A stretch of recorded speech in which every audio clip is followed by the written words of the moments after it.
Ciri-ciri bisnes yang tak akan mati. Korang mungkin dah buat bisnes macam-macam kan, tapi belum ada saving. Lepas tu give up, tak tahu nak bermula macam mana. Jom, korang wajib dengar video Kak Ita ni sampai habis. Kalau korang nak buat betul-betul bisnes, korang kena kaji dulu, selidik dulu syarikat dia macam mana, dah lama, besar dan juga bertapak berapa tahun, dan juga mengalami pelbagai krisis. Contohnya, kita baru-baru ni pandemik kan.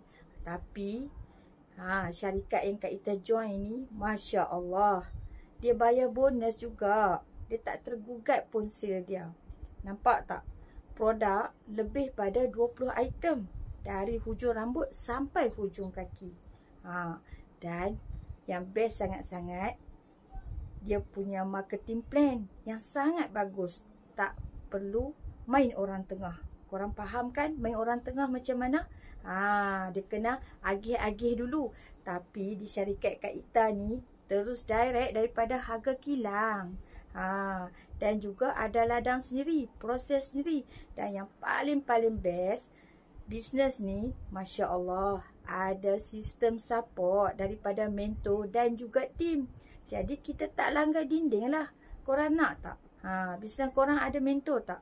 Kalau tak ada, cepat-cepat klik link Kak Ita di atas tu.